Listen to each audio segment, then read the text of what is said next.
Hey, hello VC. Welcome to Locked Grooves headquarters. It's nice August evening, getting ready to turn September. Can't wait for fall. Thought I'd have a little chat with you guys. Basically, I've got a stack of space rock albums, and I just kind of wanted to talk about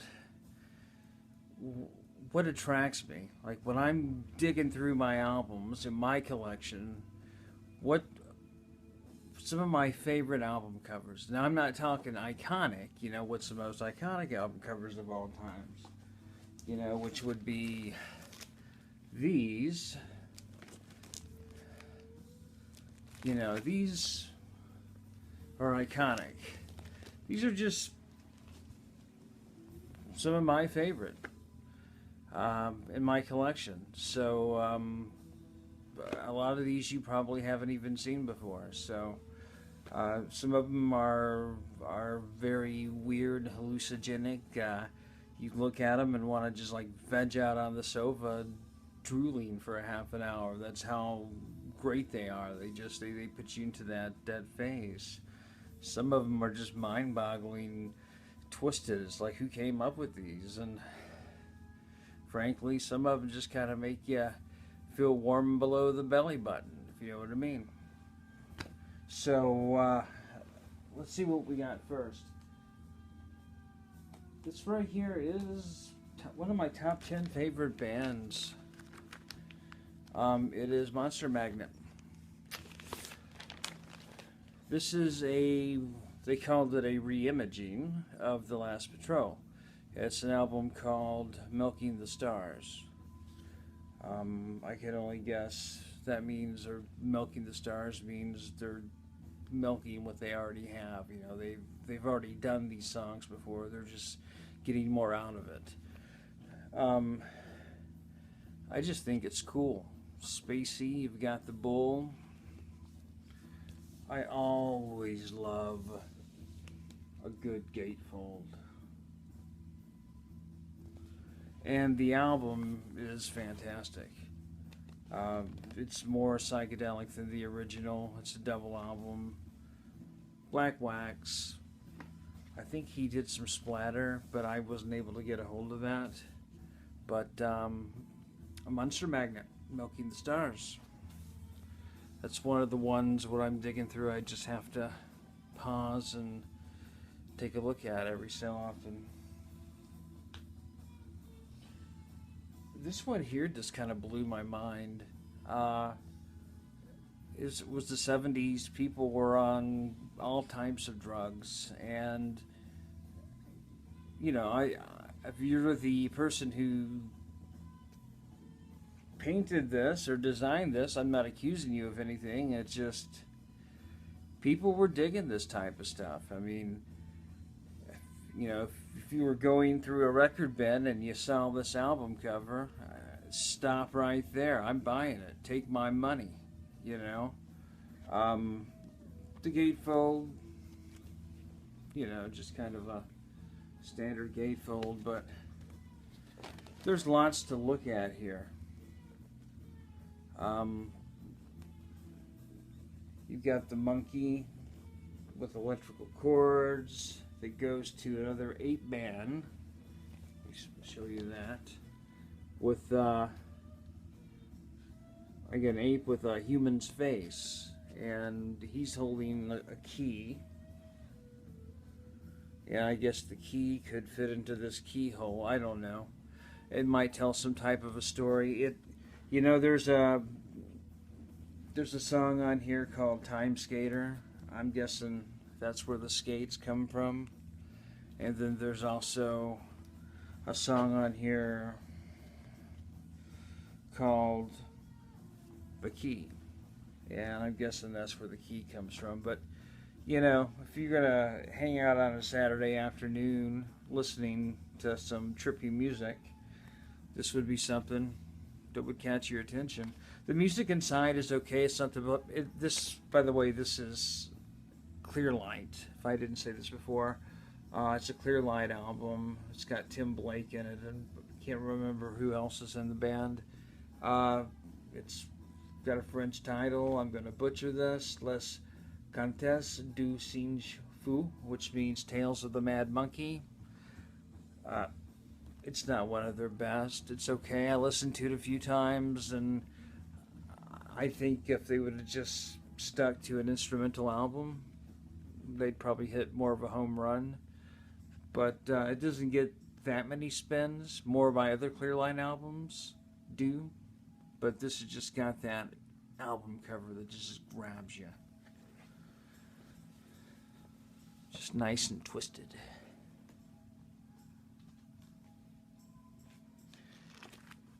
This one, everybody knows.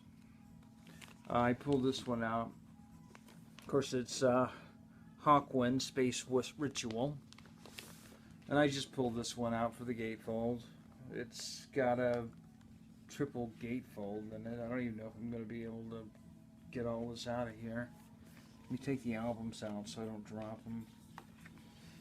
But while I'm doing this, interesting fact about Hawkwind is their first gig that they performed as a group together, they were called Group X. Then they called themselves Hawkwind Zoo, and then they just changed it to Hawkwind. And the story goes, and it's not that cool of a story, but the story goes the way they got their name Hawkwind is because Nick Turner, I guess he's got this nose where a lot of phlegm comes up, and he's constantly hawking up phlegm, and he's got a bad flatulence problem, so they called him Hawkwind. Later on in the years, they came up with a more romantic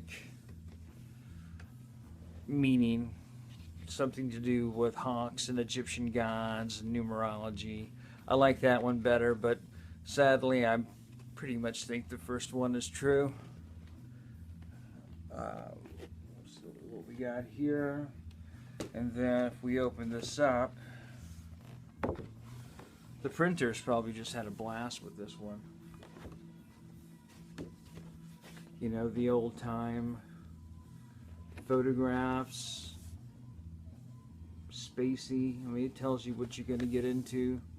I like the one with the embryo there. It just kind of, it doesn't describe the meaning of life, but it's kind of like, you know, at one point, I mean, there we were. This was our home. We were in our own universe. And maybe we'll be born again. Maybe we're just in a womb right now. It just says so much. The bottom part, just kind of show this to you. And let's see if, I can't see, let's see if we get a good shot. But anyhow, Hawkwind's cool, so if you just want a cool album cover with a cool gatefold to look at, this is what you want. And like I said, I got a pile of space rock albums, so we're not messing around tonight. The next one is, to me, is just damn near perfect as far as an album goes, especially space rock. I know everybody goes to Hawkwind and Pink Floyd, but they're a group called FI, or F/I. I found them recently. Venusian Holiday. I mean, it's just jamming, trippy. It's just a beautiful album.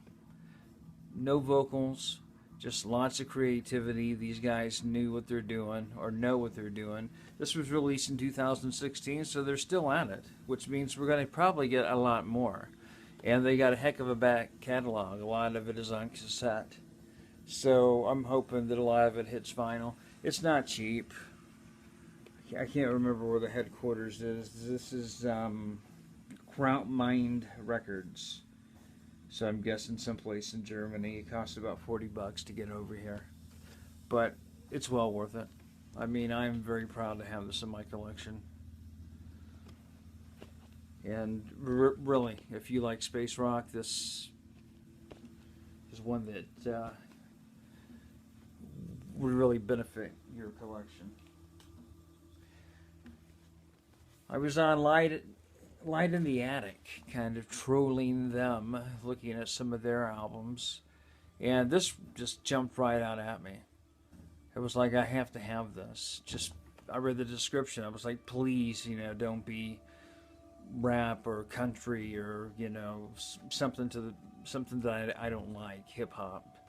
And it was electronic music, and it's heavy, guitar driven electronic music, and it's perfect. I mean, it didn't cost a whole lot, I can't remember. I bought something else with it, so we combined shipping, and I mean, record collecting is not a cheap hobby. I mean, you're gonna have to get a second job or make money or mortgage the house, but this is so good, and of course the gatefold is perfect, spacey, and if you have a space rock collection, I recommend it. The group's called Voyager with a 3, and the album's called Are You Synthetic? And they have some more albums out. I guess they did a soundtrack, a couple singles. I think they're a relatively new group, which is good for us. Keep making them, man. We'll keep buying them. Here's one that's actually near and dear to my heart. It's a band I discovered over the last couple of years. It's called Zone 6. And I love this artwork. It just kind of pulsates at you. Wish I had better lighting on in here, but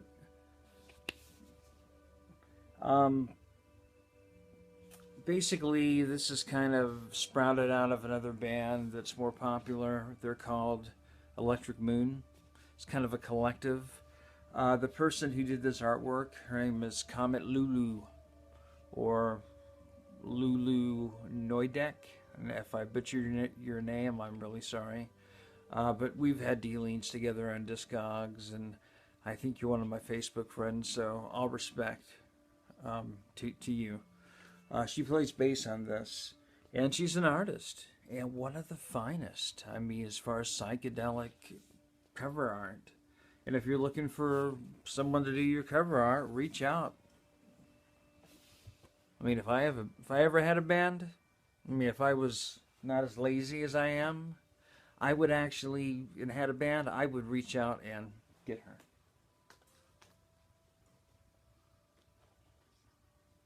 This is my favorite, well, one of my favorite album covers of all time. This has got to be kind of what heaven might be like if I was to die and go to heaven, and one of the ones that kind of makes you feel a little warm below the belly button. The heads.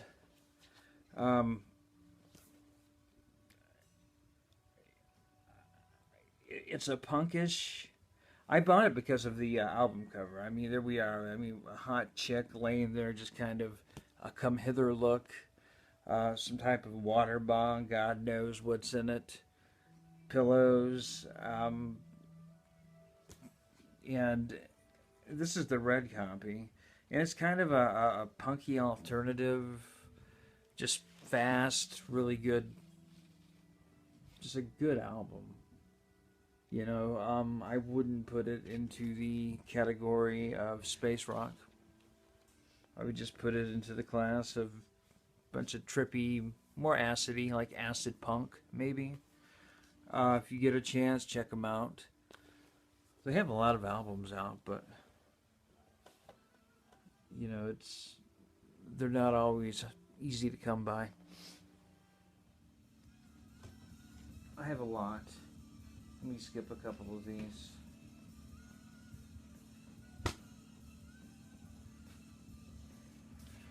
This one here. I couldn't resist. I didn't care what the music sounded like. The monkey did it for me. It's a guy called Mustafa Ozkint. Um, and I'm not even gonna guess what the album is called. Jinklik Il Ali.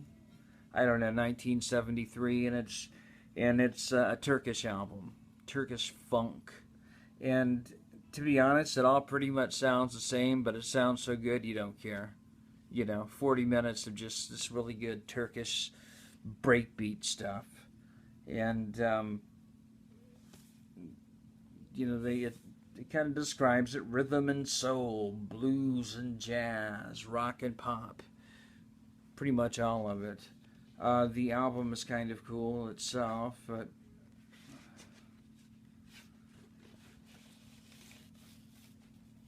I mean, as far as splattered, it kind of looks like a Vomit album, but still kind of cool. And then the monkey. Monkeys live a long time. This guy could still be alive. I mean, this could be Bubbles before he was Bubbles. So, but one of my favorite album covers.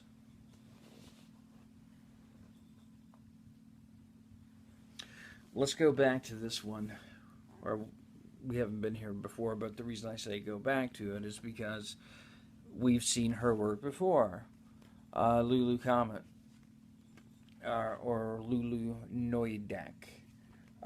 This is Intercosmos Hypnotizer, and just look at that.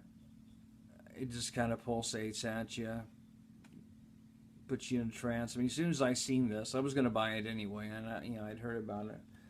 But as soon as I seen this, I had to. It's a double album.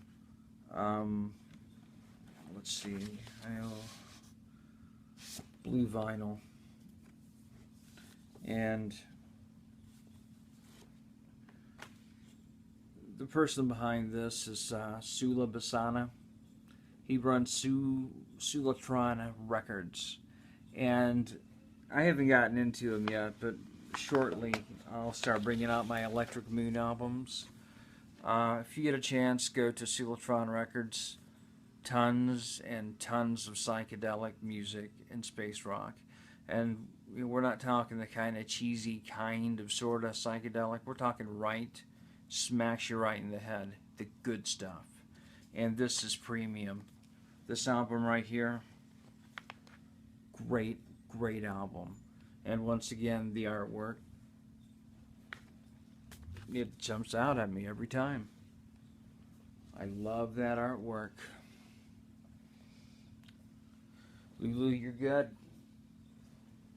I'll just catch these real quick and then we'll wrap it up. I showed this the other day. This is Cybertron, and probably one of the best albums I bought this year as far as electronic music and space rock. It just trips me out. I mean, it's got to be probably one of my more favorite. I mean, everything I've showed you is probably in the top 10 of my favorite album covers.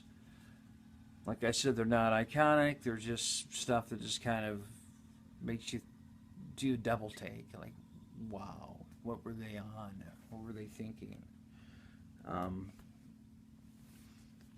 There's the back of it. And this is a refresh from Dual Planet, because the originals are just sky high, so I might as well just get a refresh. But like I said, I talked about this not too long ago, and I don't think it's a sin to show the same album 2 or 3 times, and I'll probably show it again. I want to turn you guys on to some good stuff, and that's good. It's good stuff, so listen to it. This one here caught my attention. Serpentina Satellite, Mechanica Celeste, and they're from, I think they're from Brazil, South America someplace, and it's everything that you would think. I mean, some of the best space rock in my collection. You could be floating around in a satellite, just tripping out, to all the planets listening to this album. And it gets a lot of spins, plenty of spins. And this is Black Vinyl.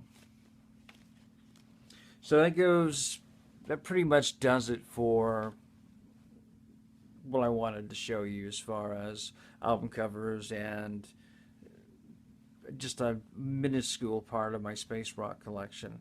And if you have anything that you want to share that you think that I'm missing, that I need to listen to, I want to expand on my knowledge. I mean, I want every space rock album ever created. And just put it into the comments. Let me know. Make it. I love lists. Make me a list of like your top 10 favorite space rock albums. Oh, if I don't have them, I'll buy them. I'll thank you so much for them. Yeah, and we end every episode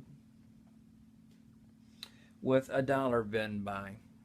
Something that we just kind of go through the dollar bin and go through and explore, try to find something interesting, which is harder than it looks because there's so much Anne Murray and Barry Manilow and Barbra Streisand and stuff that, I mean, 40s and 50s that I wouldn't even want to listen to or explore. But I picked this one up, and I think it goes good with the theme of tonight as far as trippy album covers. And I think it's the third one tonight that has a monkey on it. And I know that they're somewhat famous, and I think they're still around. I had just never listened to them before. And so I saw the monkey, and it was in the dollar bin. I cleaned it up. It's got a couple of skips, but for the most part, it's flawless. And then I like this album. I like side 2 the best. What is side 2? It's got Universal Rhythms, Lord of the Golden Baboon, Here Today, Gone Tomorrow, The Sun Must Go Down.